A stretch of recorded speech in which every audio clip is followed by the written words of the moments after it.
Okay, let's discuss. A point P moves so that the sum of the distances from P to the coordinate axis is equal to the distance from point P to the point A 1, 1. The equation of the locus of P in the first quadrant is. तो locus का question है और जब भी locus का question given होता है हमें एक कंडीशन दे रखी होती है कि वो वाला पॉइंट कौन सी कंडीशन को फॉलो करेगा. ठीक है, तो इस केस में वो कंडीशन कौन सी है? That the sum of the distances from P to the coordinate axis is equal to the distance from P to the point A 1, 1. और साथ में ये भी गिवन है कि पॉइंट P कहाँ पे? फर्स्ट क्वाड्रेंट में. तो देखते हैं x axis, y axis, origin. तो मान लो यहाँ पे कोई पॉइंट है फर्स्ट क्वाड्रेंट में विद कोऑर्डिनेट्स x, y. अब स्टेटमेंट में क्या बोल रहा है? Sum of the distances from P to the coordinate axis. तो देख सकते हैं P का x एक्सिस से परपेंडिकुलर डिस्टेंस कितना? y के बराबर होगा और y एक्सिस से कितना होगा? Equal to x. ठीक है, तो इन दोनों के सम की बात कर रहे हैं. So x plus y. Now this sum is equal to the distance from point P to the point 1, 1. तो x, y और 1, 1 के बीच का डिस्टेंस बता सकते हैं डिस्टेंस फॉर्मूला से. So this is square root of x minus 1 whole square plus y minus 1 whole square. Right, ये condition दे रखी है. अब क्या करेंगे? बस इक्वेशन तो आ गई हमारे पास, इसको सिंप्लीफाई कर लो जितना कर पाओगे. सिंप्लीफाई करने के लिए दोनों साइड पे स्क्वायरिंग की जाएगी. ठीक है, तो सिंप्लीफाई करने के बाद आपको ये मिलेगा x y plus y minus 1 equal to 0. Right, अब इसको चेक कर सकते हो कि ए बी सी डी चारों में से कौन सा ऑप्शन मैच करेगा. उसके लिए ऑप्शंस को एक्सपेंड करके देखना पड़ेगा. एक तो ये तरीका. दूसरा तरीका ये कि इसी को हमें ऑप्शंस वाली फॉर्म में कन्वर्ट करने की ट्राई करनी है. तो वो कर सकते हैं. देख सकते हैं पहली दो टर्म्स में x common, y plus 1 plus में 1 में ऐड कर रहा हूँ और सब्ट्रैक्ट कर रहा हूँ. तो ये लिख रहे हैं इसको. तो ये कितना बनेगा? y plus 1 is again common into x plus 1 equal to में कितना? 2 आ जाएगा. So option number B match कर रहे हैं. राइट, सो एक चीज का ध्यान रखना, लोकस वाला जो टॉपिक है काफी स्टूडेंट्स को इससे डर लगता है, इसके नाम से डर लगता है. तो वो क्या करते हैं? क्वेश्चन को देखते ही छोड़ देते हैं. ठीक है, तो मेरी आपसे दरख्वास्त है ऐसा ना करें. तो जिनको भी लोकस से डर लगता है, करो क्या, पूरी कोऑर्डिनेट ज्योमेट्री में लोकस वाले क्वेश्चंस आएंगे बार बार. तो कम से कम 25-30 क्वेश्चंस की, सिर्फ लोकस के क्वेश्चंस की प्रैक्टिस कर लो. ठीक है, प्रैक्टिस के बाद होगा क्या, चाहे आप ज्यादा कॉन्फिडेंट ना भी फील करो उसके बाद भी, बट आपका डर निकल जाएगा. ताकि अगर एग्जाम में बिल्कुल आसान वाला क्वेश्चन आ गया लोकस के ऊपर तो कम से कम वो वाला हम अटेम्प्ट कर पाएंगे. ठीक है, फॉर एग्जांपल जैसे ये वाला क्वेश्चन है तो आपके सामने है, सब कुछ हमें पता है, जो जो चीजें इसने पूछी है बस कंडीशन लगानी है, उसके बाद उसको सिंप्लीफाई करना है. तो 4 स्टेप्स में हो गया ये. ठीक है, और 1 मिनट के अंदर सोल्व होने वाला क्वेश्चन था. तो देखा जाए तो टाइप 1 का क्वेश्चन है ये, बट जो टाइप है वो इंडिविजुअली हर एक बंदे के लिए डिफर कर सकती है. ठीक है, जैसे मैंने आपको बताया कि अगर लोकस के नाम से ही डर लगता है तो हो सकता है कि आप इसको देखते ही छोड़ दो. ठीक, स्टार्ट कर रहे हैं. The distance of the line x plus y minus 8 equal to 0 from point 4, 1 measured along the direction whose slope is -2. बिल्कुल आसान क्वेश्चन है, डायरेक्ट क्वेश्चन है. ठीक है, तो क्या बोल रहे हैं ये, एक बार डायग्राम प्लॉट कर लेते हैं, रफ डायग्राम, थोड़ा क्लियरली आइडिया लग जाएगा क्या करना है. सो एक लाइन दे रखी है x plus y minus 8 equal to 0. एक पॉइंट है 4, 1, पॉइंट P का नाम देते हैं इसको. और इस पॉइंट का इस लाइन से हमें डिस्टेंस मेजर करना है. कौन सी डायरेक्शन में? In the direction whose slope is -2. तो मान लो ये एक कोई लाइन है जिसका स्लोप -2 है. तो इस लाइन के अलोंग का डिस्टेंस हमें मेजर करना है. तो होगा क्या, P पॉइंट से हमने लाइन ड्रॉ कर ली जिसका स्लोप -2 है. तो मान लेते हैं वो गिवन लाइन को Q पॉइंट पे इंटरसेक्ट कर रही है. तो हमसे पूछा क्या गया? PQ वाला डिस्टेंस पूछा गया. ये क्वेश्चन है, तो आसान है बिल्कुल. करेंगे क्या, देख के पता चल रहा है. स्टेप नंबर 1 तो क्या होगा, PQ वाली लाइन की इक्वेशन फाइंड कर सकते हैं क्योंकि पॉइंट पता है जहां से पास कर रही है और उसका स्लोप भी पता है. तो पॉइंट स्लोप फॉर्म से PQ की इक्वेशन आ जाएगी. ये स्टेप नंबर 1 करेंगे. स्टेप नंबर 2 क्या, PQ वाली लाइन का और गिवन लाइन का पॉइंट ऑफ इंटरसेक्शन फाइंड कर लेंगे. तो उससे क्या मिल जाएगा, पॉइंट Q मिल जाएगा. एक बार पॉइंट Q आ गया तो P और Q के बीच में डिस्टेंस फॉर्मूला लगा के रिक्वायर्ड डिस्टेंस मिल जाएगा. तो जैसे क्वेश्चन देखेंगे तभी दिमाग में हमें पता चल जाएगा कि ये ही 2 स्टेप्स मुझे फॉलो करने हैं, इसके बाद मुझे आंसर मिल जाएगा. ठीक है, तो टाइप 1 का क्वेश्चन है, कोई डाउट नहीं है इसमें. तो बस अब तो कैलकुलेशन वाला पार्ट है, कर रहे हैं इसको. इक्वेशन ऑफ PQ सोल्व करना. ये आपको मिलेगी 2x plus Y equal to 9। एक बार अगर ये इक्वेशन आ गई, इसको सॉल्व किया जाएगा x plus y minus 8 equal to 0 वाली इक्वेशन के साथ। इंटरसेक्शन पॉइंट मिलेगा आपको q 1,7। ठीक है, ओके। एक बार पॉइंट q आ गया, उसके बाद दोनों के बीच में डिस्टेंस फॉर्मूला pq। तो कितना 4 - 1 3, 3 का स्क्वायर इज 9, 7 - 1 इज 6, 6 का स्क्वायर कितना 36, 36 प्लस 9 45, उसका स्क्वायर रूट करेंगे तो 3√5 बनेगा। So the distance is 3√5, option A. ठीक है, question number 3, if A and B are two consecutive vertices of a regular hexagon ABCDEF, then the equation of CE can be। अब ये भी question हो सकता है, काफी लोगों ने पहले देख रखा हो, पहले किया हो, काफी कॉमन क्वेश्चन है। ठीक है, सो सबसे पहले डायग्राम बना रहे हैं। ए और बी दो पॉइंट्स पता है, एक्स एक्सिस के ऊपर है, दिख रहा है। एक रेगुलर हेक्सागन बना रहे हैं। This is ABCDE and F। ठीक है, ए पॉइंट इज 1,0, बी इज 2,0 और ए बी वाली जो लाइन है वो कौन सी होगी, एक्स एक्सिस। तो इसको अगर मैं एक्सटेंड कर दूं, ये एक्स एक्सिस है, राइट। हमें सीई की इक्वेशन पूछी गई है। सीई के लिए मान लो ज्वाइन कर दिया इसको, तो ट्राई करेंगे सीई की इक्वेशन फाइंड करने के लिए हम सी पॉइंट के कोऑर्डिनेट्स फाइंड कर पाएं और ई के कोऑर्डिनेट्स फाइंड कर पाएं। एक बार दोनों के कोऑर्डिनेट्स आ गए फिर इक्वेशन तो आ ही जाएगी, राइट। तो स्टार्ट कर रहे हैं। ए और बी दोनों के बीच का डिस्टेंस कितना, 1 यूनिट। तो ये तो पता चल गया, इसकी हर एक साइड कितनी होगी, 1 यूनिट के बराबर होगी। ऑल्सो ये हमें पता है कि रेगुलर हेक्सागन में हर एक एंगल कितना होता है, 120 डिग्री। तो अगर ये एंगल 120 डिग्री है तो मतलब this angle is 60 degree. Angle पता चल गया। बीसी वाला डिस्टेंस ऑलरेडी पता है, 1 के बराबर है। तो इसकी हेल्प से सी पॉइंट के कोऑर्डिनेट्स लेके जा सकते हैं। सी पॉइंट एक ऐसा पॉइंट है जो बीसी लाइन के ऊपर लाई कर रहा है और बी से कितने डिस्टेंस के ऊपर, 1 यूनिट के डिस्टेंस के ऊपर। तो ऐसी सिचुएशन में हमेशा पैरामेट्रिक फॉर्म ऑफ लाइन का यूज कर सकते हैं। ठीक, तो सी के कोऑर्डिनेट्स कैसे लिखे जाएंगे, x1 plus r cos theta and y1 plus r sine theta वाली फॉर्म से लिख सकते हैं।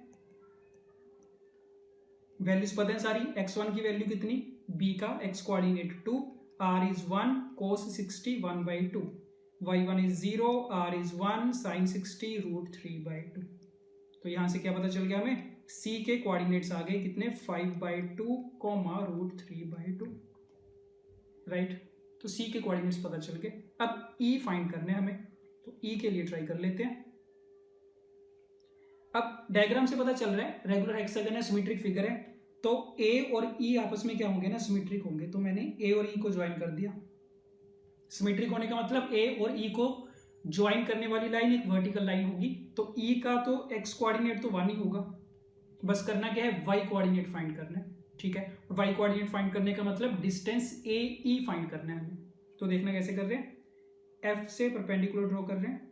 ये मान लो m पॉइंट है, ये एंगल 90 डिग्री, वर्टिकल लाइन बन रही है, टोटल 120 होता है, तो ये एंगल कितना बच गया, 30 डिग्री के बराबर। और ए एफ साइड लेंथ कितनी है, 1 के बराबर है। तो अगर हम ट्रिग्नोमेट्री का यूज करें ए एफ एम ट्राइंगल में, तो क्या मिलेगा, ए एम मिलेगा 1 × cos 30 डिग्री, दैट इज √3/2। तो ए एम वाला डिस्टेंस मिल गया।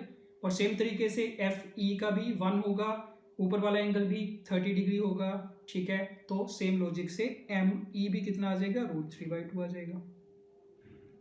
तो इसका मतलब दोनों को ऐड करेंगे तो ए ई डिस्टेंस कितना मिला, √3 मिला। ए ई डिस्टेंस मिलने का मतलब हमें क्या मिल गया, ई पॉइंट के कोऑर्डिनेट्स मिल गए 1, √3। ठीक है, तो सी हमारे पास पहले से था 5/2, √3/2। सी आ गया, ई आ गया। लाइन की इक्वेशन लिखी जा सकती है y - y1 = m × x - x1। m हम फाइंड कर सकते हैं, स्लोप फाइंड कर सकते हैं, 2 पॉइंट्स गिवन है तो। ठीक है, तो इक्वेशन लिखना अपने आप, मैच करना, इसका आंसर आपको मिलेगा option A, right.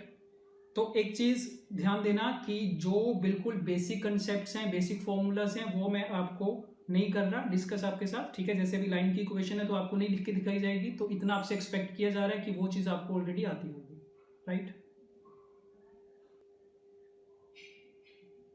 Question number 4, the equation of the line passing through the intersection of x - √3y plus √3 - 1 = 0। दो लाइंस की इक्वेशन दे रखी है, and making an angle of 15 degree with the first line। तो एक ऐसी line की equation find करनी है जो गिवन दो लाइंस के इंटरसेक्शन पॉइंट से पास करे और पहली लाइन के साथ 15 डिग्री का एंगल बनाए।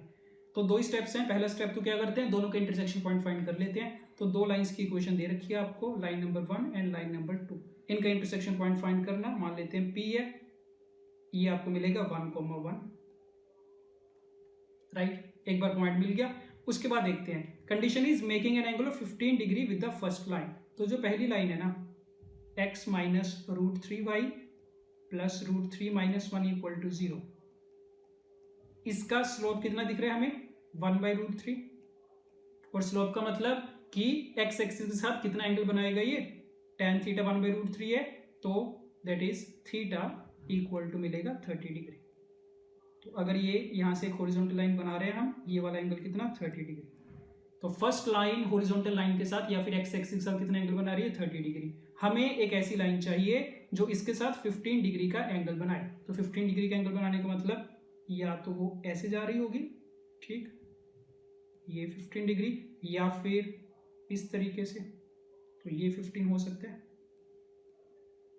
तो कहने का मतलब ऐसे दो लाइंस मिलेंगी, इस पॉइंट को 1,1 मान लेते हैं जो इंटरसेक्शन पॉइंट है, ठीक है। तो ये पता चल गया जो हमारी रिक्वायर्ड लाइन है वो x एक्सिस के साथ कितना एंगल बना रही होगी, या तो 15 डिग्री बना रही होगी, या फिर दूसरी पॉसिबिलिटी टोटल एंगल कितना, 45 डिग्री बना रही होगी। तो उस लाइन का स्लोप कितना होगा, या तो tan 15 डिग्री या फिर tan 45 डिग्री। तो बस अब तो कुछ नहीं बचा, पॉइंट पता था ऑलरेडी जहां से लाइन पास करके जाएगी 1,1 से, स्लोप हमें पता चल गया, दो पॉसिबिलिटीज, तो लाइन की इक्वेशन लिखी जा सकती है। तो एक पॉसिबल लाइन आ जाएगी y minus y1 equal to tan 15 degree into x minus x1, और दूसरी line y minus 1 equal to tan of 45 degree which is 1 into x minus 1। ये दो लाइन्स मिलेंगी और दोनों ही सही आंसर है। पर ऑप्शन क्योंकि सिंगल करेक्ट क्वेश्चन है तो ऑप्शन दोनों में से कोई एक दे रखा होगा, तो आप चेक कर सकते हो, ए ऑप्शन मैच कर जाएगा, ठीक है। अगेन आसान क्वेश्चन है काफी ज्यादा। Next question, P, Q and R are 3 points such that the angle PRQ is a right angle and the area of triangle RPQ equal to 7, then the number of such points R is। ऐसा question अगर पहले कर रखा है तो बिल्कुल आसान question है और कम टाइम में होने वाला, बट अगर नहीं कर रखा तो उस केस में थोड़ा सा ये चैलेंजिंग या फिर यूं कहूँ थोड़ा सा लेंथी बन सकता है ये, ठीक है। तो देखना इसको करने का तरीका, पी क्यू आर 3 पॉइंट्स हैं और एंगल पी आर क्यू दे रखे हैं 90 डिग्री का। तो पी और क्यू पॉइंट्स तो फिक्स्ड पॉइंट्स हैं, इनको अगर मैं प्लॉट कर लूं, जैसे पी हो गया क्यू 3,1 एंड 6,5। तीसरा पॉइंट प्लेन में कहीं पे है, मान लो यहाँ पे है R point x, y, and condition is कि ये वाला एंगल 90 बन रहा है, एंगल पी आर क्यू। अब ये चीज ध्यान देना, अगर angle P R Q 90 degree है ना, इसका मतलब ये बोल सकते हैं कि अगर हम पी क्यू को डायमीटर लेके एक सर्कल ड्रॉ करें तो वो वाला सर्कल जो है वो आर पॉइंट से पास करके जाएगा, क्योंकि वो क्या रिप्रेजेंट कर देगा, एंगल इन सेमी सर्कल को रिप्रेजेंट करेगा जो 90 डिग्री बन रहा है। तो जब भी ऐसी सिचुएशन होगी कि एक पॉइंट आर है जो पी क्यू लाइन सेगमेंट के ऊपर 90 डिग्री का एंगल सब्टेंड कर रहा है, तो हम ये बोलते होते हैं कि जो आर पॉइंट है उसका लोकस क्या होगा, या फिर जो आर पॉइंट है वो कहां पे होगा, पी क्यू को डायमीटर लेके बनने वाले सर्कल के ऊपर होगा। तो इतनी इंफॉर्मेशन मिल रही है हमें पहली स्टेटमेंट से, ठीक है। दूसरी condition, area of triangle RPQ equal to 7। अब इसका एरिया दे रखा है, एरिया ऑफ ट्राइंगल आरपीक्यू, ठीक है। अब करते क्या है, एरिया ऑफ ट्राइंगल आरपीक्यू के लिए ना अगर हम half into base into height लगाएं तो बेस तो हम पी क्यू को फिक्स मान लेते हैं, ठीक है, ये तो फिक्स है नहीं चेंज होगा, इनटू हाइट। हाइट का मतलब ये कि अगर तुम जैसे सपोज आर पॉइंट हम यहाँ पे ले लें, कहीं पे भी हो सकता है आर तो सर्कल के ऊपर, तो अगर आर पॉइंट यहाँ पे लेंगे तो इसकी हाइट ये बनेगी, अगर आर पॉइंट यहाँ पे लेंगे इसकी हाइट ये बनेगी। तो हाइट चेंज होती जाएगी based on the position of point R. तो हम ये चेक कर लेते हैं कि area of triangle R P Q इसकी मैक्सिमम पॉसिबल वैल्यू कितनी बन सकती है। तो इसका मैक्सिमम एरिया कितना बनेगा, जब इसकी हाइट मैक्सिमम होगी, और हाइट मैक्सिमम कितनी हो सकती है, equal to radius of the circle ही तो हो सकती है, इससे ज्यादा तो हो नहीं सकती। तो area of triangle R P Q की मैक्सिमम वैल्यू कितनी हो जाएगी, 1/2 into P Q into radius, ठीक है, ये बात क्लियर है। अच्छा, अब इसके बाद ये फाइंड कर सकते हैं, पी क्यू वाला डिस्टेंस फाइंड कर सकते हैं, दोनों की कोऑर्डिनेट्स पता है, ये 5 के बराबर आएगा। और पी क्यू डायमीटर है तो रेडियस कितना मिल जाएगा 5/2। सो इसका मतलब एरिया ऑफ ट्रायंगल की मैक्सिमम वैल्यू कितनी 1/2 into 5 into 5/2 which is equal to 25/4 right. तो 25/4 का मतलब कितना ये 6 पॉइंट समथिंग आएगा, ठीक है 6.25 के बराबर आ जाएगा ये। तो क्या पता चला हमें कि आर पॉइंट को जहां मर्जी ले लो सर्कल के ऊपर मैक्सिमम ट्राइंगल का एरिया कितना हो सकता है 6.25 हो सकता है, बट हमसे क्वेश्चन में कितना बोला गया है 7 के बराबर। तो 7 के बराबर तो होना कभी पॉसिबल है ही नहीं है, तो इसका मतलब ऐसा कोई भी पॉइंट आर एग्जिस्ट नहीं करेगा। So the answer is the number of such points R is 0। ठीक है, तो ये स्मार्ट तरीका है इस क्वेश्चन को सोल्व करने का, बट ये तभी हमें स्ट्राइक करेगा अगर पहले हमने इस टाइप का क्वेश्चन कर रखा है। अगर नहीं कर रखा तो जनरली स्ट्रेटेजी क्या रहेगी आपकी कि angle P R Q 90 degree दे रखे तो आप करोगे क्या m1 into m2 equal to -1 की कंडीशन लगाओगे, उससे क्या होगा x और y में एक इक्वेशन मिल जाएगी। दूसरा area of triangle R P Q, area का फॉर्मूला भी आता है आपको ट्रायंगल का, वो फॉर्मूला लगाओगे, वहां से इक्वेशन मिलेगी x और y में। और क्योंकि एरिया के लिए आपको मॉडुलस भी लेना पड़ेगा फॉर्मूला में, तो वहां से एक्चुअली दो इक्वेशंस मिलेंगे, एक प्लस साइन के साथ एक माइनस साइन के साथ। तो फिर उस इक्वेशन को पहले वाली इक्वेशन के साथ सोल्व करना पड़ेगा, वहां से आपको पता चलेगा कि इनका कोई भी सॉल्यूशन नहीं आ रहा। तो ये दूसरा तरीका है, बट उससे कैलकुलेशन बड़ी ज्यादा लेंथी बन जाएगी, बड़ा टाइम वेस्ट होगा उस पर। ठीक है, तो इस क्वेश्चन को याद रखना। Okay, the line joining A and B is produced to the point M so that AM is to MB equal to B is to A, then the value of the expression is equal to। तो question को देख के पता चल रहा है section formula का direct question है। ठीक है, तो देखते हैं, स्टार्ट कर रहे हैं। A, B and M, A point given है, B पॉइंट गिवन है, M x, y, और रेशियो जो दे रखी है that is AM upon MB equal to B upon A। तो बेसिकली ये पता है m point A B line segment को एक्सटर्नली डिवाइड कर रहा है b/a की रेशियो में, तो m के कोऑर्डिनेट्स निकालने के लिए एक्सटर्नल डिवीजन का यूज कर सकते हैं। ठीक है, सो फॉर्मूला लगा रहे हैं एक्सटर्नल डिवीजन वाला, क्या मिलेगा x equal to b times b का x coordinate that is a cos beta minus a times a का x coordinate b cos alpha upon b minus a। ये तो बन गई x की वैल्यू, एंड सेम तरीके से y लिखा जा सकता है b टाइम्स b का y coordinate which is a sign beta minus a into b sine alpha upon b minus a। Right, direct section formula लगा है। अब इसके बाद बस हमें ये देखना पड़ेगा कि इसको किस तरीके से थोड़ा मैनिपुलेट करें या फिर सिंप्लीफाई करें कि हमें ये रिक्वायर्ड एक्सप्रेशन मिल पाए, ये हम क्रिएट कर पाए। ओके, तो एक चीज तो देख के समझ में आ रही है कि दोनों को डिवाइड कर देंगे, b माइनस ए वाला फैक्टर तो दोनों में कॉमन है, कैंसिल आउट हो जाएगा। सो डिवाइड कर रहे हैं, so x upon Y equal to x का न्यूमरेटर कितना A B common cos beta minus cos alpha upon A B into sine beta minus sine alpha. ठीक है, तो ए बी कैंसिल आउट हो गया, सो ए और बी से तो इंडिपेंडेंट हो गया सारा expression. So x upon Y equal to ऊपर cos C minus cos D का फॉर्मूला लगाएंगे, कितना बनेगा 2 sine alpha plus beta by 2 into sine of alpha minus beta by 2, और नीचे sine C minus sine D, so 2 times sine of beta minus alpha by 2 and cos of alpha plus beta by 2।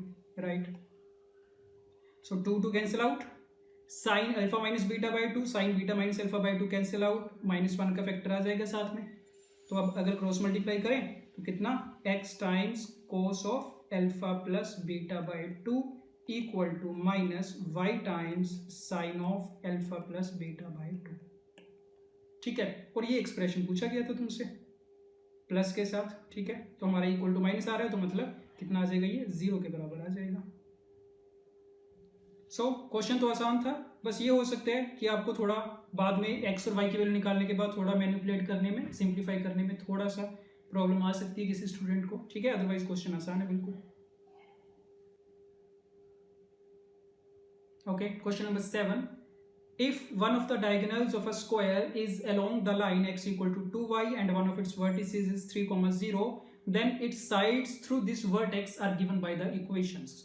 सो ऐसे questions का क्या होता है, जैसे ही question read करो सबसे पहले डायग्राम बनानी पड़ेगी, तभी रिलेट कर पाएंगे कि क्या चीज़ हमसे पूछी गई है और कैसे फाइंड कर पाएंगे उसको। सो सबसे पहले एक रफ डायग्राम बना रहे हैं। स्क्वायर गिवन है A B C and D। एक डायगोनल की इक्वेशन दे रखी है, कोई भी डायगोनल मान सकते हैं, तो AC मान लिया सपोज हमने। This is x equal to 2y given है और एक वर्टेक्स दे रखा है 3,0।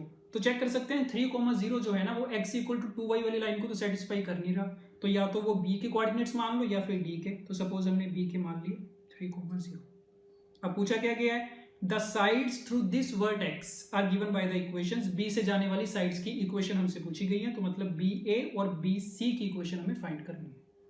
तो करेंगे क्या, ये एंगल 90 है, ये 45 डिग्री बनेगा, ये बनेगा 45 डिग्री, स्क्वायर है तो ठीक है। तो देख के पता चल गया क्या करना होगा।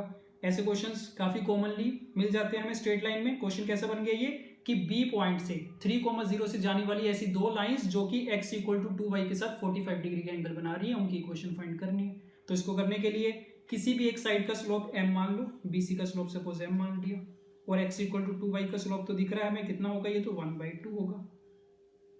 तो 1/2 आ गया, एक का m आ गया, दोनों के बीच में एंगल कितना 45 डिग्री। तो एंगल बिटवीन टू लाइंस का फॉर्मूला लगा सकते हैं। सो ये बनेगा कितना, tan of 45 degree equal to m1 minus m2 upon 1 plus m1 m2 mod के साथ, राइट। तो बस अब तो मोड अगर रिमूव करोगे प्लस माइनस दो साइन आएंगे, तो tan 45 ये प्लस माइनस 1 आएगा इक्वल टू कितना 2m minus 1 upon 2 plus m। एक बार प्लस साइन रखना, एक बार माइनस, दो इक्वेशंस मिलेंगी, उसके कोरस्पॉन्डिंग m की दो वैल्यूज मिलेगी। एक वैल्यू आपको मिलनी चाहिए m इक्वल टू 3 और दूसरी m इक्वल टू माइनस 1/3, ठीक है। तो दो m की वैल्यूज के कोरस्पॉन्डिंग हमें क्या मिल जाएंगी, दो इक्वेशंस मिल जाएंगी, y minus y1 equal to m into X minus x1 से। तो वो चेक करके देख सकते हैं, ठीक है। और इसका जो आंसर आपको मिल जाएगा that is option number A, right.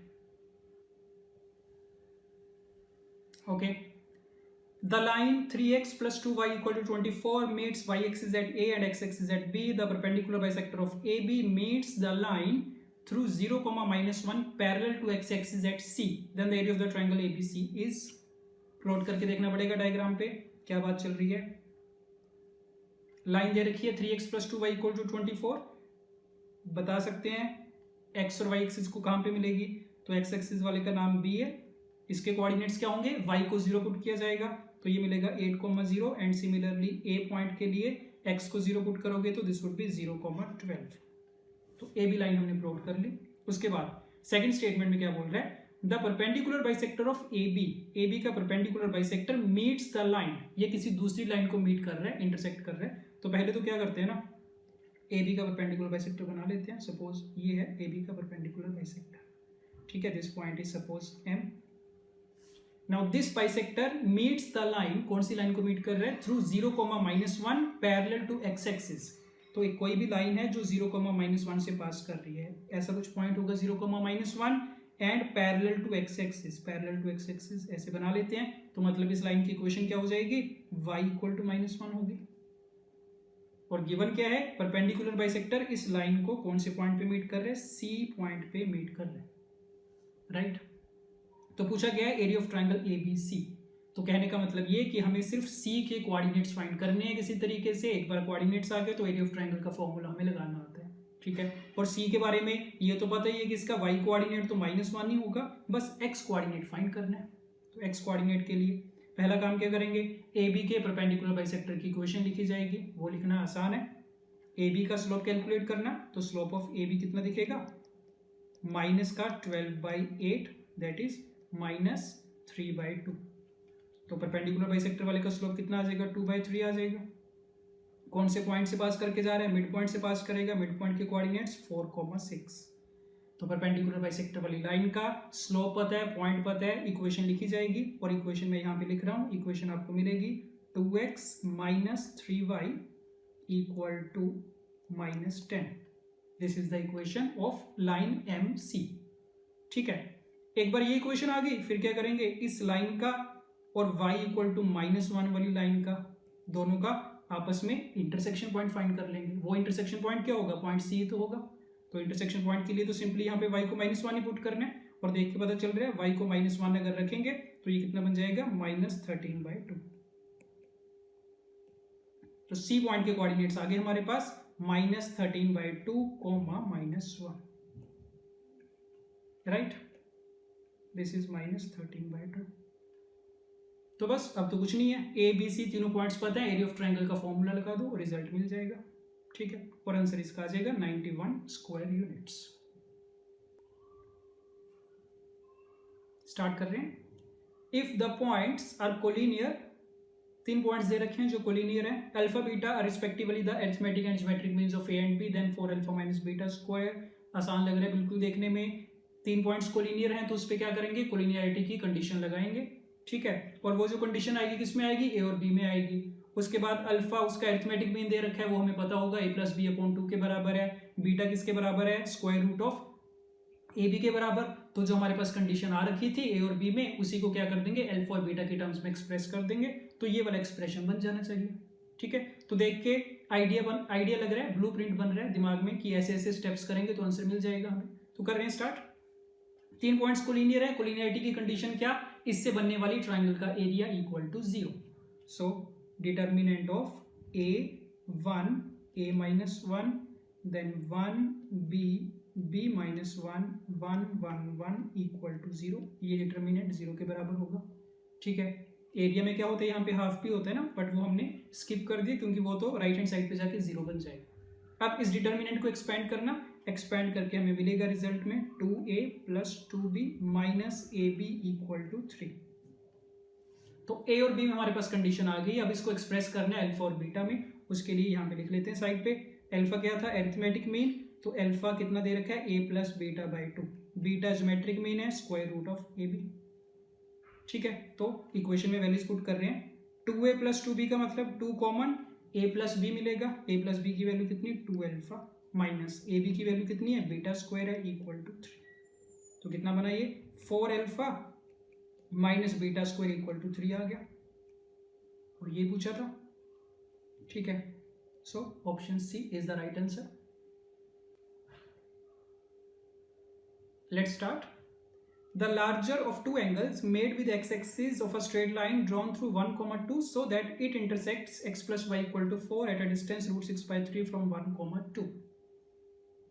तो पहली बार पढ़ने में हो सकता है ज्यादा क्लियर ना हो स्टेटमेंट। ठीक है, तो दोबारा से रीड कर सकते हैं। The larger of two angles made with x-axis of a straight line.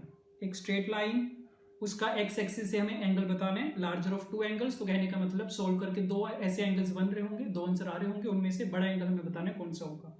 और कौन सी लाइन की बात कर रहे हैं, drawn through 1, 2 so that it intersects the given line at a distance of √6/3। तो एक बार डायग्राम प्लॉट कर लेते हैं। लाइन दे रखी है x + y = 4, एक पॉइंट है 1, 2, ये सपोज पॉइंट 1, 2 है। तो इस पॉइंट से बनने वाली लाइन जो x + y = 4 को इंटरसेक्ट कर रही है √6/3 के डिस्टेंस पे। तो मान लो ये लाइन है, इंटरसेक्शन पॉइंट इज q, ये डिस्टेंस दे रखे है √6/3। और इस लाइन का, PQ वाली लाइन का पूछा गया x एक्सिस ऑफ एंगल, वो मान लेते हैं थीटा। ठीक है, लार्जर ऑफ टू एंगल्स का मतलब ऐसे 2 एंगल्स आ रहे होंगे, और वो डायग्राम से देख के पता भी चल रहा है कि ऐसी 2 लाइंस बनेंगी सिमेट्री से। एक इस तरफ भी बनेगी √6/3 के डिस्टेंस पे। ठीक है, तो कोई भी एक लाइन लेके स्टार्ट कर रहे हैं, PQ वाली लाइन की बात कर रहे हैं, थीटा का एंगल बना रही है, √6/3 का डिस्टेंस है। तो जब भी डिस्टेंस की बात होती है हमेशा पैरामेट्रिक फॉर्म ऑफ लाइन का यूज करते हैं, जिसका मतलब ये कि जो Q पॉइंट है ना, उसके कोऑर्डिनेट्स किस टाइप से लिखे जाएंगे, x1 + r cos theta and y1 + r sin theta. Plus ले सकते हो, माइनस ले सकते हो, आपकी मर्जी है। ठीक है, वो जैसे जैसे आप क्वेश्चन सोल्व करोगे आपको अपने आप लास्ट में जब आंसर आएगा अपने आप पता चल जाएगा कौन सा लेना चाहिए था आपको, प्लस लेना है या फिर माइनस लेना है। तो प्लस से स्टार्ट करते हैं हमेशा बाय डिफॉल्ट।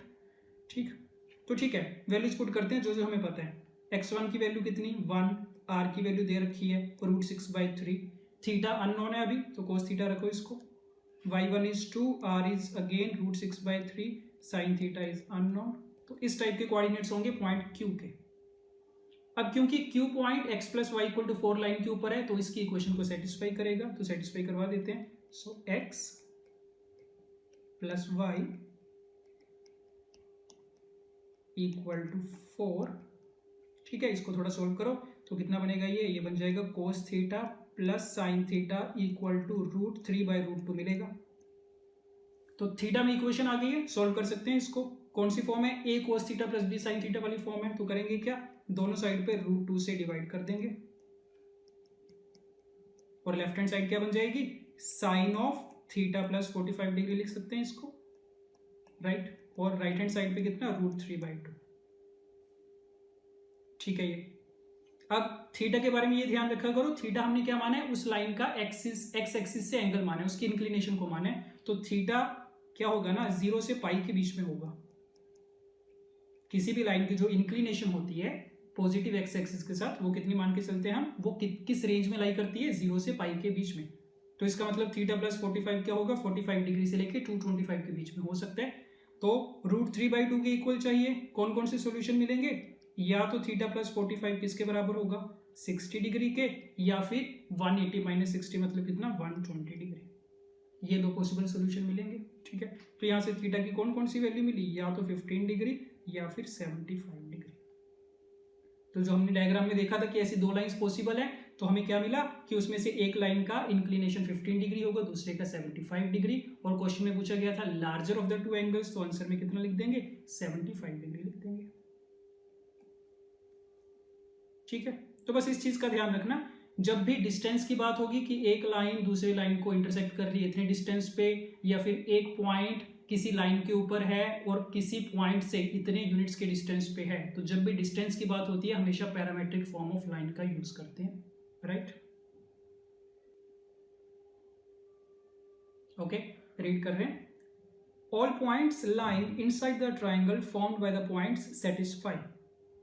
एक ट्राइंगल दे रखी है, उसके तीनों वर्टिसेस दे रखे हैं और पूछा क्या गया है, उस ट्राइंगल के अंदर लाई करने वाले जितने भी पॉइंट्स हैं, सारे पॉइंट्स कौन से इनइक्वालिटी को सेटिस्फाई करेंगे।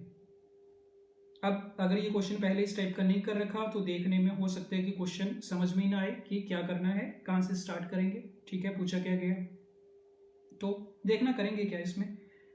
जब भी ऐसा क्वेश्चन आएगा ना, इनइक्वालिटीज दे रखी है हमें, ठीक है, हमें बताना है ट्राइंगल के अंदर वाले सारे पॉइंट्स कौन सी इनइक्वालिटी को सेटिस्फाई करेंगे।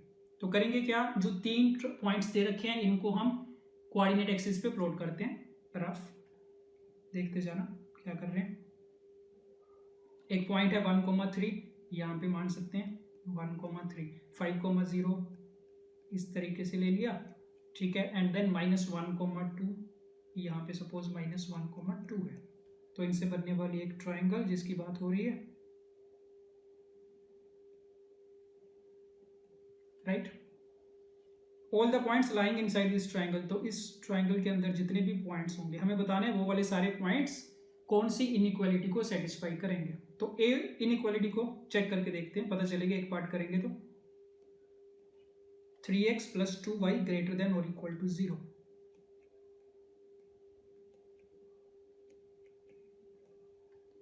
करेंगे क्या, इस इनइक्वालिटी को ना प्लॉट करते हैं ग्राफ के ऊपर। लीनियर इनइक्वालिटी है, इसका ग्राफ तो प्लॉट करना आता ही हमें। क्या करेंगे ग्राफ प्लॉट के लिए, पहले इक्वेशन लिखेंगे 3x + 2y = 0, इसका ग्राफ बनाएंगे।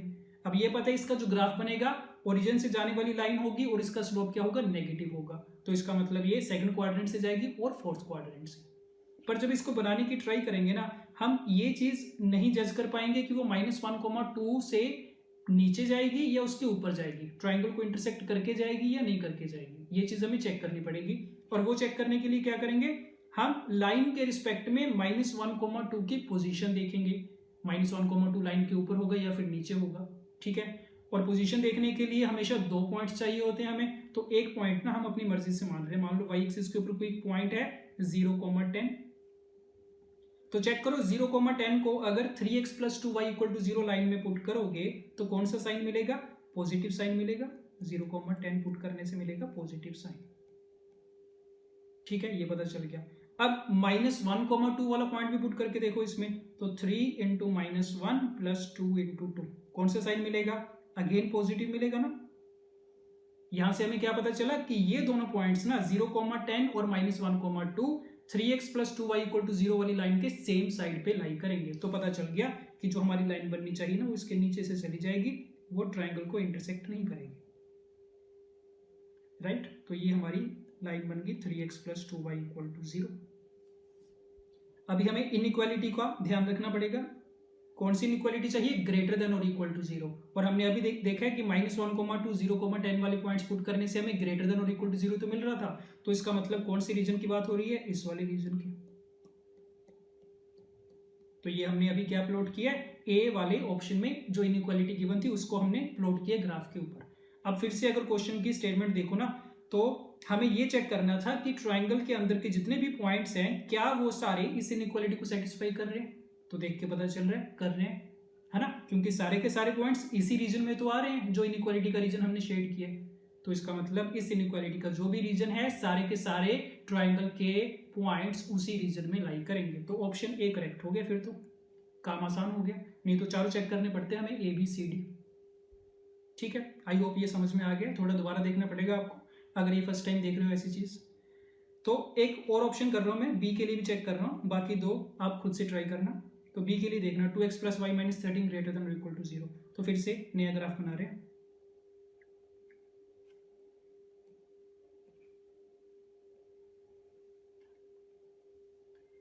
हमारे पॉइंट्स थे 5,0 था, एक पॉइंट था 1,3, एक था -1,2, राइट।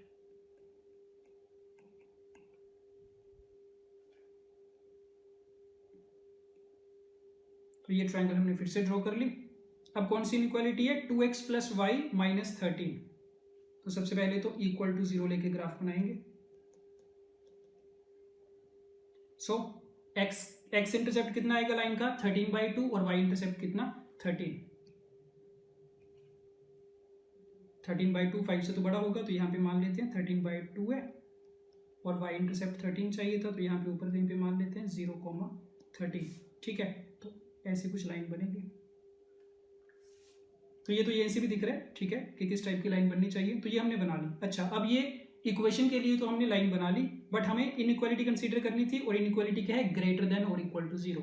तो हमें चेक करना पड़ेगा ये जो इनइक्वालिटी है कौन से रीजन को रिप्रेजेंट करेगी, लाइन के ऊपर वाले रीजन को या फिर नीचे वाले रीजन को।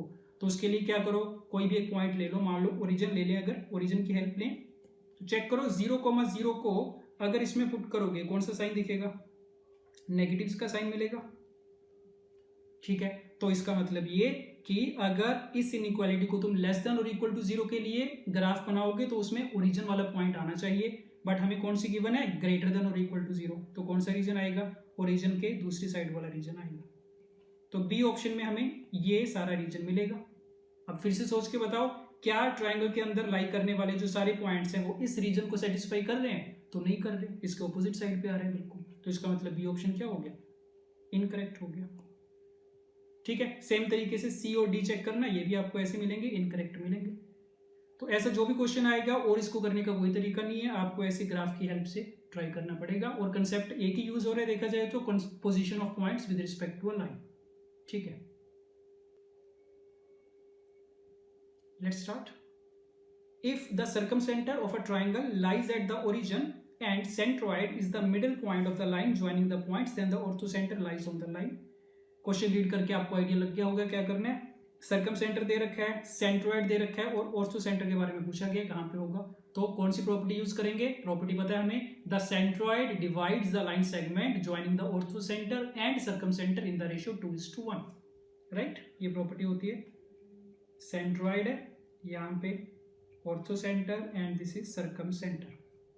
तो ये 2:1 की रेशियो में डिवाइड करते होते हैं। तो इस केस में हमें सर्कम सेंटर दे रखा है, ओरिजिन पे है 0,0, सेंट्रोइड इन दोनों पॉइंट्स का मिड पॉइंट है, तो मिड पॉइंट फॉर्मूला से निकाल सकते हैं। देख लो क्या बनेगा।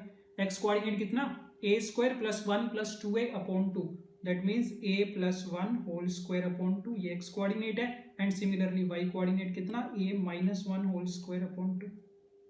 तो सेंट्रोइड दे रखा है और सर्कम सेंटर दे रखा है। ऑर्थो सेंटर के बारे में पता करना है तो इसको x, y मान लो।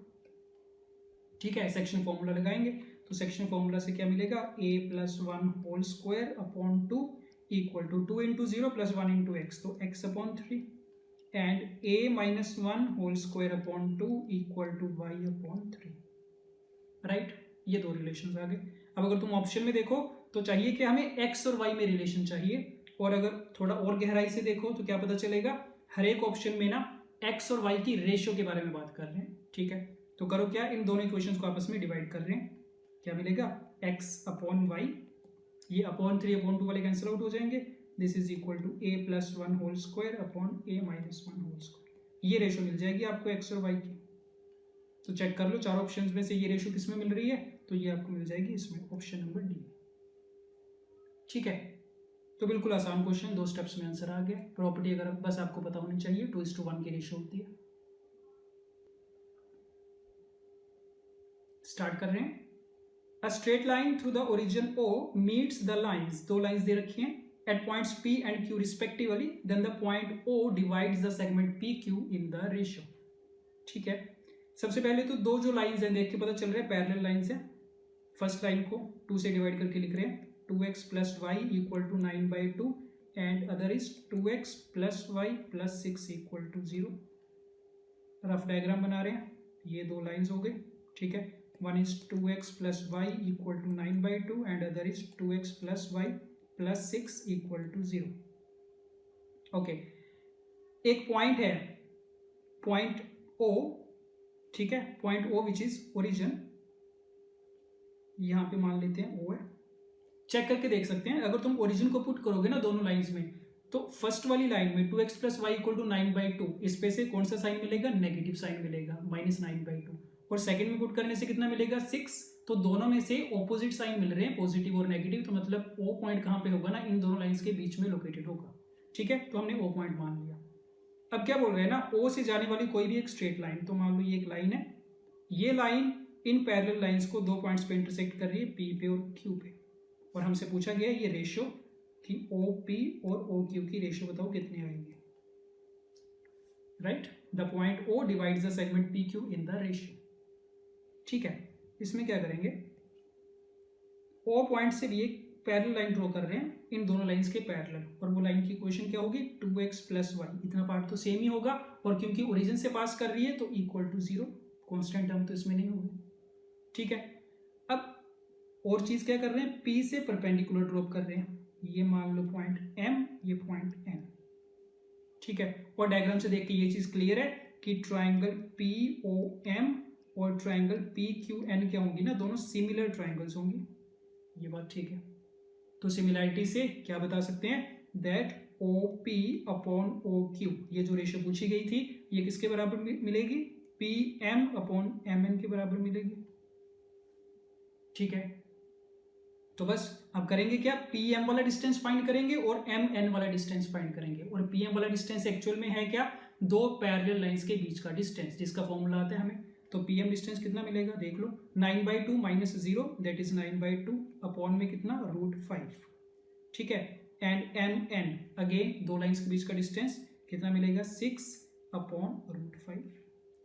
तो √5 कैंसिल आउट, कितना मिला, 9/12 मिला, 3 से अगर डिवाइड करोगे दिस इज 3/4। तो ये रेशियो मिल गई तुम्हें 3:4 की, ठीक है। तो आसान था, बस सिमिलैरिटी का कंसेप्ट यूज किए। और इसमें एक चीज और देख लो, अगर इसको थोड़ा सा कम टाइम में तुम करना चाहो, इसका एक शॉर्टकट है, ठीक है। शॉर्टकट क्या है ना, कि हमें क्वेश्चन की जो स्टेटमेंट दे रखी है उसमें सिर्फ ये बोल रखा है O पॉइंट जो है वहां से कोई भी एक स्ट्रेट लाइन ड्रॉ की गई है, ठीक है।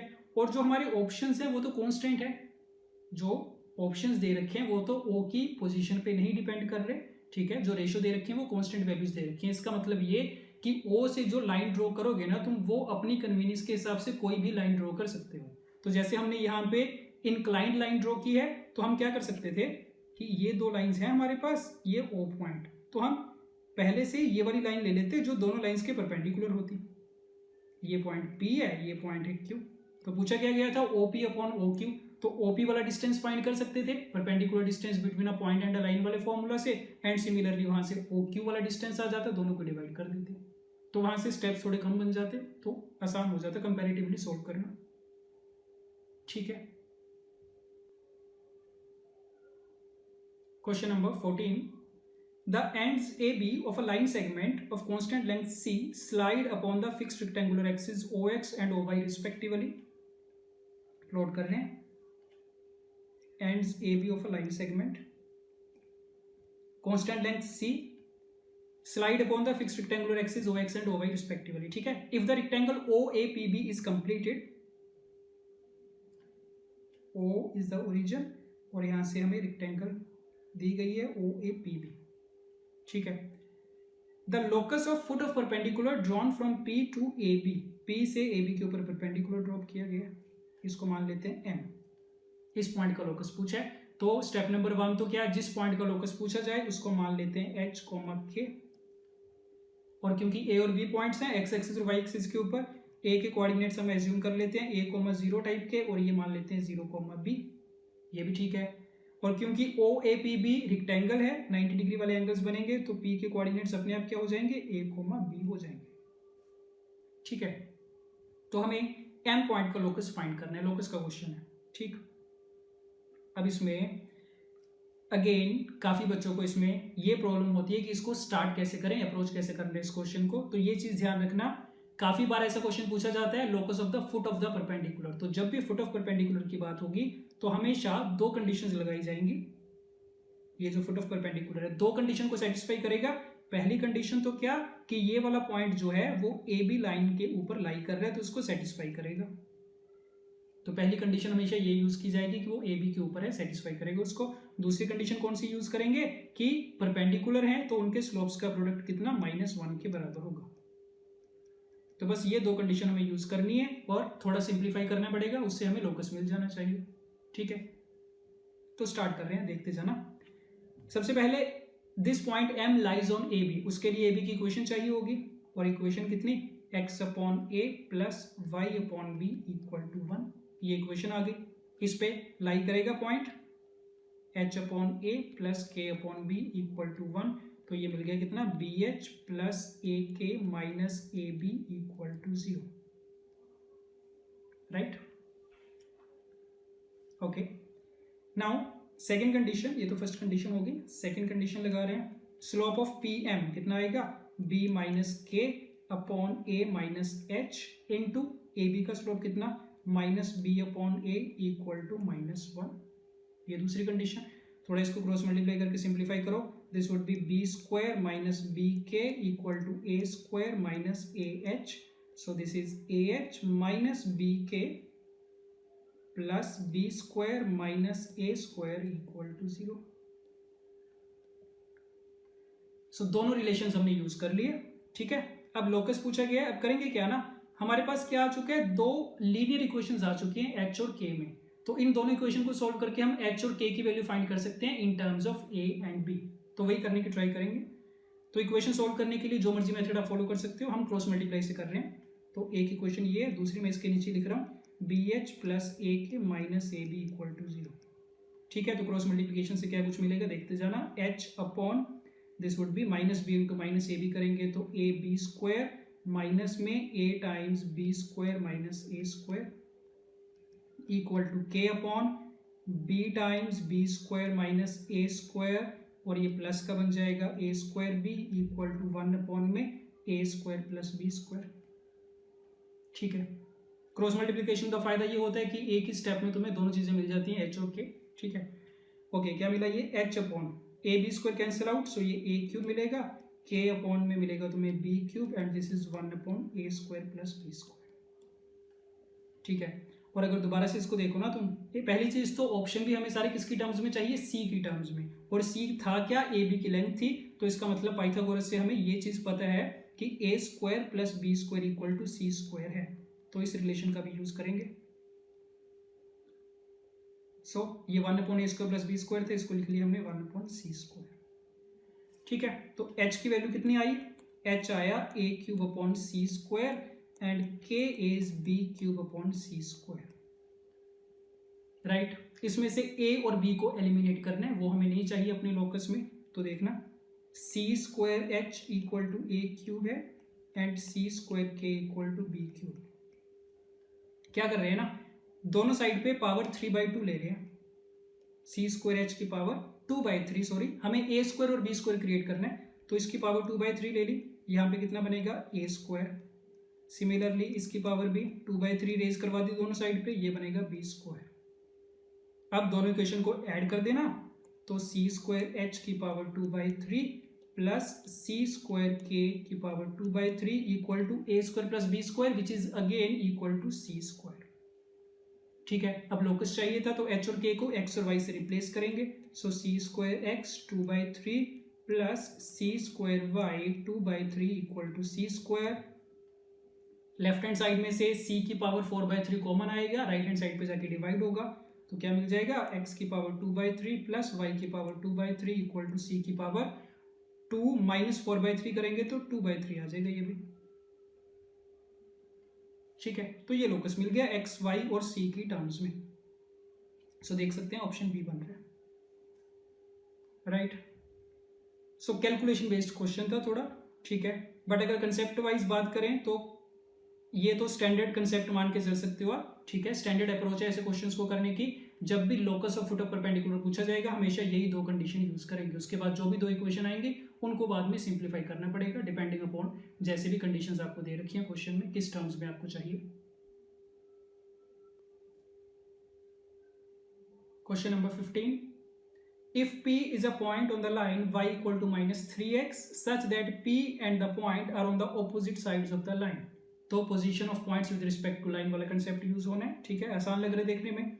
एक लाइन दे रखी है 3x - 4y इक्वल टू 8, एक पॉइंट है P x, y जो कि y इक्वल टू -3x के ऊपर है, तो इसके कोऑर्डिनेट्स हम मान सकते हैं x, -3x ना। एक दूसरा पॉइंट क्यों मान रहे हैं 3, 4 दे रखे हैं, दोनों अपोजिट साइड पे हैं, तो अपोजिट साइड के लिए कंसेप्ट हमें पता है, करेंगे क्या 3, 4 वाले पॉइंट को लाइन में पुट करेंगे। लाइन की इक्वेशन क्या है 3x - 4y - 8 इक्वल टू 0, तो 3, 4 पुट करो, कितना 3 × 3 -4 × 4 -8, कौन सा साइन मिलेगा नेगेटिव। तो इसका मतलब P पॉइंट उसमें पुट करने पे कौन सा साइन हमें चाहिए होगा पॉजिटिव साइन चाहिए, तो बस वही कर रहे हैं। सो 3 टाइम्स x - 4 टाइम्स -3x - 8 क्या कर देंगे इसको ग्रेटर देन 0, तो कितना बन गया ये 15x ग्रेटर देन 8, इसका मतलब x इज ग्रेटर देन 8/15।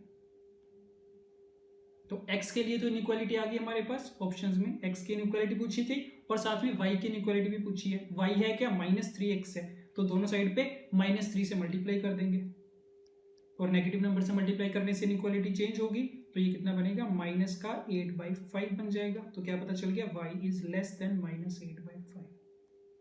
तो x और y दोनों की इनइक्वालिटीज आ गई हमारे पास, चेक कर सकते हैं ऑप्शन ए, डायरेक्ट क्वेश्चन बिल्कुल।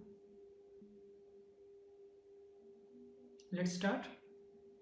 On the portion of the straight line which is intercepted between the axes, a square is constructed away from the origin with this portion as one of its side। इतना plot कर रहे हैं पहले, x + y = 2 एक line है, x axis को 2, 0 पे meet करेगी और y एक्सिस को 0, 2 पे। ठीक है, इस पोर्शन को लेके ना एक हमने स्क्वायर बनाया है, square is constructed away from the origin. इसका मतलब क्या, यहां से 90 डिग्री का एंगल और यहां से 90 डिग्री का एंगल और यहां से ऐसे, तो ये हमारे पास एक स्क्वायर क्रिएट हो गया ABCD, सारे एंगल 90 होंगे, कोई डाउट नहीं है। ठीक है, AB की इक्वेशन हमारे पास है x + y = 2। ठीक है, तो पूछा क्या गया सेकंड स्टेटमेंट में, क्या बोल रहे हैं ना, if P denotes the perpendicular distance of a side of the square from the origin then the maximum value of P is. तो P क्या रिप्रेजेंट कर रहा है, इस स्क्वायर की किसी भी साइड का ओरिजिन से परपेंडिकुलर डिस्टेंस, और हमें उसी P की मैक्सिमम वैल्यू बतानी है। तो मतलब हमें बता रहे हैं वो वाला डिस्टेंस जो ओरिजिन से किसी भी साइड के लिए मैक्सिमम होगा। तो कौन सी साइड के लिए होगा, जो साइड उससे सबसे ज्यादा दूरी पे होगी, और देखने से पता चल रहा है कौन सी साइड होगी CD वाली साइड होगी। तो हमें O का CD वाली साइड से परपेंडिकुलर डिस्टेंस पूछा गया, यही मैक्सिमम डिस्टेंस होगा। ठीक है, तो ये फाइंड कर सकते हैं, मान रहे हैं this is point M, this is point N। तो AB की इक्वेशन है हमारे पास x + y = 2, O के कोऑर्डिनेट्स हैं 0, 0, तो OM वाला डिस्टेंस तो हमें मिल जाएगा using the formula perpendicular distance of a point from a line. तो कितना आ जाएगा वो 2/√2 आ जाएगा ना, दिस इज √2। सो OM वाला डिस्टेंस मिल गया। MN वाला जो डिस्टेंस होगा वो किसके बराबर होगा, side length of the square के बराबर होगा। तो स्क्वायर की साइड लेंथ निकाल सकते हैं, ए के कोऑर्डिनेट्स पता है 2,0, बी के पता है, दोनों के बीच में डिस्टेंस फॉर्मूला लगाओगे तो कितना आ जाएगा 2√2 के बराबर आ जाएगी साइड लेंथ। तो इसका मतलब एम एन वाला डिस्टेंस भी कितना 2√2। सो एम एन पता है 2√2। क्या फाइंड करना था हमें, ओ एन वाला डिस्टेंस चाहिए था, तो दोनों को ऐड कर देंगे 3√2 आ जाएगा। ठीक है, तो बस यही पूछा गया था, this is equal to 3√2। Okay, the equations of L1 and L2 are y equal to mx and y equal to nx respectively. दोनों लाइंस ओरिजिन से पास कर रही हैं, दोनों का स्लोप दे रखा है। Suppose L1 makes twice as large of an angle with the horizontal measured counterclockwise from the positive y axis as does L2। L1 वाली लाइन पॉजिटिव x एक्सिस के साथ डबल एंगल बना रही है as that of the angle made by the line L2। और दूसरी चीज क्या, L1 has 4 times the slope of L2। तो हमें एक तो दोनों के स्लोप के बीच में रिलेशन गिवन है और एक दोनों की इंक्लिनेशन के बीच में रिलेशन दे रखा है। Right, if L1 is not horizontal then the value of the product MN equals, और M और N है क्या, बेसिकली उनके स्लोप्स हैं, तो उनके स्लोप्स फाइंड करने हैं और उसके बाद उन दोनों का प्रोडक्ट करके बता देंगे कितना आ रहा है। ठीक है, सो कर सकते हैं, आसान लग रहा है देखने में। दो लाइंस बना रहे हैं, this is L2 L1, L1 का एंगल ज्यादा है, L2 का एंगल अगर थीटा है तो L1 का डबल दे रखा है उससे, तो मतलब ये वाला एंगल भी फर्दर कितना थीटा हो जाएगा। पहली कंडीशन होगी। दूसरी condition, L1 has 4 times the slope of L2। तो L1 की equation y equal to mx है, तो इसका स्लोप कितना होगा m, m हमें दे रखे इक्वल टू 4 टाइम्स n, ये रिलेशन। और ये बात भी ठीक है कि अगर L1 वाली लाइन x एक्सिस के साथ 2 थीटा का एंगल बना रही है ना, तो उसका स्लोप कितना होगा tan 2 थीटा होगा। तो m की वैल्यू पुट कर सकते हैं tan 2 theta, and similarly n की वैल्यू कितनी tan थीटा। तो थीटा में एक इक्वेशन आ गई, इसको सोल्व कर सकते हैं। जैसे ही थीटा मिलेगा L1 का स्लोप भी पता चल जाएगा, L2 का स्लोप भी पता चल जाएगा, तो सोल्व कर लो इसको। This is 2 tan theta upon 1 minus tan square theta equal to 4 tan theta. अब क्वेश्चन में ये गिवन है L1 इज नॉट हॉरिजॉन्टल, इसका मतलब क्या कि थीटा की वैल्यू 0 नहीं है, तो मतलब tan थीटा भी 0 नहीं होगा, तो कैंसिल आउट कर सकते हैं दोनों साइड से। तो क्या मिला, 1 minus tan square theta equal to 1/2, so tan square theta equal to 1/2 मिल जाएगा। तो tan थीटा की दो वैल्यूज आएंगी, प्लस 1/√2 या फिर माइनस 1/√2।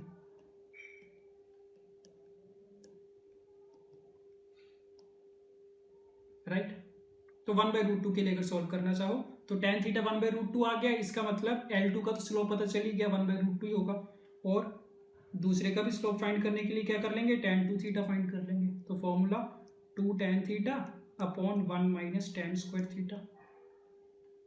ठीक है, तो ये कितना बन जाएगा, ये बनेगा 2√2 ना। सो tan थीटा किसके बराबर है, n के बराबर, tan 2 थीटा किसके बराबर, m के बराबर। दोनों की वैल्यू आ गई, दोनों का प्रोडक्ट पूछा गया था हमसे, तो मल्टीप्लाई कर दो दोनों को, 1/√2 इंटू 2√2। सो रिजल्ट में कितना मिलेगा, 2 मिल जाएगा। ठीक है, तो ये तो हमने अभी एक ही केस कंसीडर किया, tan थीटा 1/√2 वाला, ये भी खुद से कंसीडर करके देख सकते हो, इससे भी सेम रिजल्ट मिलेगा आपको। तो ऑप्शन मिल जाएगा m into n is equal to 2। Right, कर रहे हैं start. If a line through P making an angle of π/4 with the positive direction of x axis, तो यहां से तो लाइन की इक्वेशन आ जाएगी, पॉइंट दे रखा है, स्लोप दे रखा है, meets the curve at A and D and meets the axis at B and C so that PA, PB, PC and PD are in GP, then A is equal to, okay। पहली चीज तो क्या, line की equation लिख रहे हैं, y minus y1 equal to m1 होगा into x minus x1, तो यहां से क्या मिलेगा, x minus y equal to a minus 2, ये लाइन की इक्वेशन आ गई। अब गिवन क्या है, ये लाइन सेकंड डिग्री कर्व दे रखा है, एलिप्स की इक्वेशन दे रखी है, सेकंड डिग्री कर्व है, इसको दो पॉइंट्स पे मीट करके जा रही है, ए पे और डी पे, और एक्सिस को मीट कर रही है बी और सी पे। तो सबसे पहले बी और सी तो फाइंड कर सकते हैं आराम से। मान लो बी को एक्स एक्सिस पे मीट कर रही है, तो एक्स एक्सिस के लिए क्या करेंगे, वाई को 0 करेंगे, तो ये मिल जाएगा a minus 2,0। Similarly C X को 0 करके देखो तो वाई की वैल्यू कितनी, 2 माइनस ए, तो 0,2 माइनस ए। तो बी और सी पॉइंट्स तो आ गए हमारे पास। अब ए और डी के बारे में क्या दे रखा है, मान लेते हैं ये कोई भी सेकंड डिग्री कर्व है, पॉइंट पी से लाइन ड्रॉ की गई है, तो ये लाइन दे रखे हो तुम्हें कर्व को ए और डी पे मीट कर रही है, तो मान लो ये पॉइंट ए हो गया, ये हो गया डी, ठीक है। और रिलेशन क्या है ना, P A P B P C और पी डी वाले डिस्टेंसेस जीपी में है, ठीक है। तो मतलब पी ए छोटा है तो पी बी उससे बड़ा होगा, तो यहाँ पे कहीं पे पी बी मान लो, यहाँ पे कहीं पे सी मान लो। तो अब कंडीशन हमें लगानी है P A P B P C and P D are in G P, तो ये चारों डिस्टेंसेस हमें कैलकुलेट करने पड़ेंगे, ठीक है। तो देखना पड़ेगा क्या करें। सबसे पहले तो P के कोऑर्डिनेट्स पता है और B और C के भी पता है, तो P, B और PC डिस्टेंस तो हम डायरेक्टली निकाल सकते हैं डिस्टेंस फॉर्मूला से, ठीक है।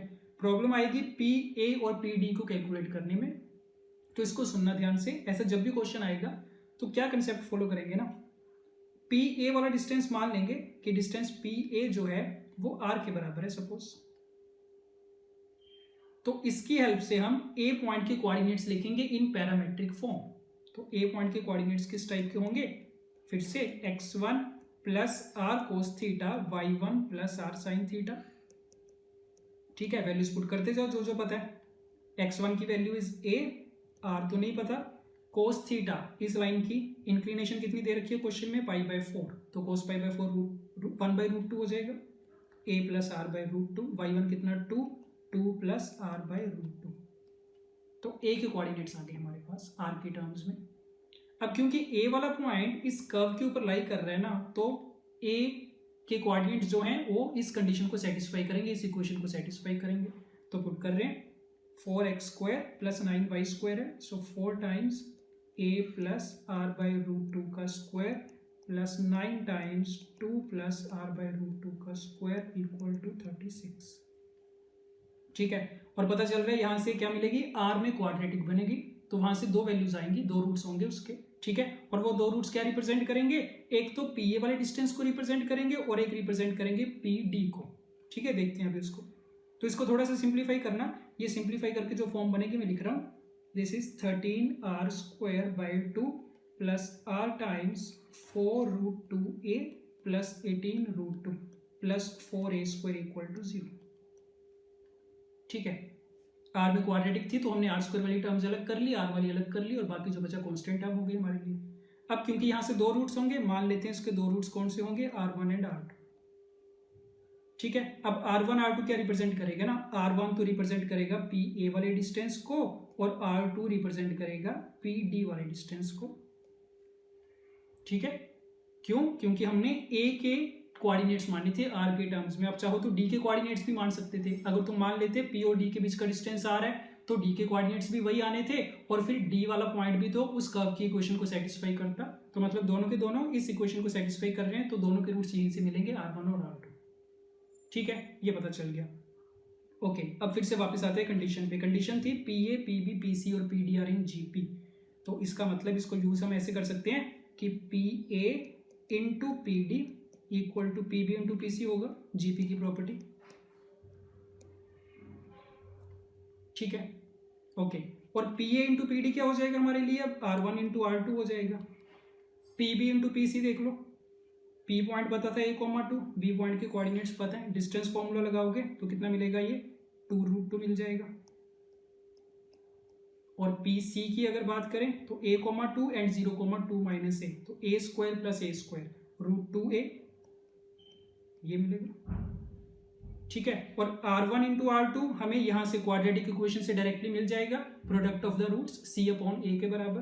तो r1 इंटू r2 कितना आएगा यहाँ से, 4a² upon 13/2 c/a, this is equal to, यहाँ पे कितना बन रहा है, 4a बन रहा है ना, ठीक। तो 4 कैंसिल आउट, एक a भी कैंसिल आउट हो गया, सो a की वैल्यू कितनी मिली हमें, 13/2 के बराबर मिल गई। a पूछा गया था हमसे, सो a इक्वल टू 13/2, ठीक है। तो ये थोड़ा सा इंटरेस्टिंग क्वेश्चन था, और इसमें ये वाला जो कंसेप्ट यूज हुआ है कि एक पॉइंट से जाने वाली जो लाइन है किसी सेकंड डिग्री कर्व को 2 पॉइंट्स पे मीट कर रही है, और उनके जब डिस्टेंसेस की बात की जाती है तो यही वाला कंसेप्ट यूज करते हैं हमेशा, parametric form of a line. Let's start.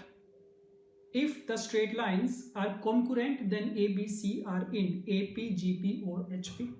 तो 3 लाइंस हैं, कॉन्कुरेंट दे रखी हैं, कंडीशन ऑफ कॉन्कुरेंसी पता है हमें, इनके कोफिशिएंट से बनने वाले डिटर्मिनेंट की वैल्यू इक्वल टू 0। तो बस स्टार्ट कर रहे हैं वहां से, देखते हैं आगे क्या बनेगा।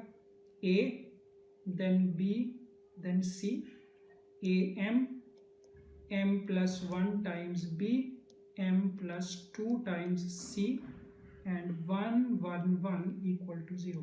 ये होती है कंडीशन ऑफ कॉन्करेंसी. अब इस डिटर्मिनेंट को एक्सपैंड कर लो चाहो तो डायरेक्टली, नहीं तो देख के पता चल रहा है प्रॉपर्टी लगा सकते हैं. C2 changes to C2 minus C1 into M. ठीक है, क्या बनेगा प्रॉपर्टी लगा के? This would be ABC 0 B 2C. Check कर सकते हैं 1 1 1 इक्वल टू 0. ठीक है, अब थोड़ा एक्सपेंड करना आसान है तो एक्सपेंड कर रहे हैं. A times B minus 2C बनेगा प्लस 1 इंटू कितना बनेगा 2BC minus BC, that is BC equal to 0.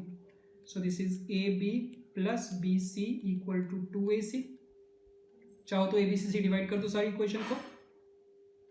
So this is 1 upon C plus 1 upon A equal to 2 upon B, जो कि किसकी कंडीशन है? HP की. So ABC are in HP. पता चल गया. ठीक. So ABC are in HP for all M, क्योंकि M से तो इंडिपेंडेंट आ रहा है ना रिजल्ट. M को जो मर्जी रख लो, रिजल्ट तो हमेशा यही मिलेगा. तो M की हर एक वैल्यू के लिए ये तीनों नंबर्स HP में होंगे. Okay, last question. An equilateral triangle has each side equal to A if the coordinates of its vertices are, तीन कोऑर्डिनेट्स दे रखे हैं, तीन वर्टिसेस दे रखे हैं, then the square of the determinant equals. Okay, अब इसमें ना ये जो डिटर्मिनेंट दे रखा है इसको देख के पहचान आ रही होगी हमें. ठीक है, कि अगर जैसे सपोज इसको अगर मैं मान लूँ ना x के बराबर, तो ये वाला डिटर्मिनेंट कहाँ पे हमें देखने को मिलता है? एरिया ऑफ ट्राइंगल में. तो अगर इस इक्विलेटरल ट्राइंगल का तुम एरिया निकालोगे तो तुम करोगे क्या? तुम बोल दोगे एरिया किसके बराबर है? 1/2 इंटू यही वाला डिटर्मिनेंट तो होगा, तो इसको x लिख रहा हूं मैं, और ये मॉडुलस साइन के साथ होता है. ये चीज सही है. ठीक है, तो बस ठीक है, इस डिटर्मिनेंट के स्क्वायर की वैल्यू पूछी है, दोनों साइड पे स्क्वायर कर देंगे. सो क्या मिलेगा? एरिया का square equal to 1/4 into determinant का स्क्वायर. अब क्योंकि इक्विलेटरल ट्राइंगल की साइड लेंथ तुम्हें दे रखी है a के बराबर है, तो साइड लेंथ की हेल्प से इसका एरिया तो फाइंड करना आता ही है. क्या फॉर्मूला? √3/4 टाइम्स a स्क्वायर, इसका होल स्क्वायर हो जाएगा 1/4 इंटू एक्स स्क्वायर. तो बस हो गया. अब तो एक्स स्क्वायर की वैल्यू पूछी गई थी, कितनी आ गई? ये बनेगा 3/4 a to the power 4. Right, बस ऑप्शन देखना है कौन से. सो ऑप्शन सी बनेगा. ठीक है, again very easy question, type 1. तो ये सेशन कंप्लीट हो चुका है. अब नेक्स्ट सेशन से पहले क्या करना है? ये 20 के 20 क्वेश्चन दोबारा से देखना, स्पेशली वो वाले क्वेश्चन जो आपसे नहीं हुए. ठीक है, जो आपने टाइप 3 में रखे थे या फिर आपने जब सॉल्व किया आपका ऑप्शन नहीं मैच कर रहा था, तो वो वाले क्वेश्चन दोबारा से देखना और एक बार थोड़ा एनालिसिस करके देखना कि 20 में से कितने क्वेश्चंस आपके टाइप 1 में फॉल कर रहे थे, कितने टाइप 2 में और कितने टाइप 3 में. ठीक, और एक बार ये सारा करने के बाद फिर उसके बाद जो नेक्स्ट सेशन है उसके जो भी टॉपिक्स डिस्कस करने हैं जो आपको पता है पहले से, ठीक है, उसको रिवाइज करना. फिर सेशन 2 में सेम चीज़ की जाएगी, 20 क्वेश्चन लिए जाएंगे उसमें भी. तो इससे आपकी स्ट्रेट लाइन के 40 क्वेश्चन की प्रैक्टिस हो जाएगी. ठीक है, उसके बाद आपको पता है फिर इसका एक टेस्ट होगा.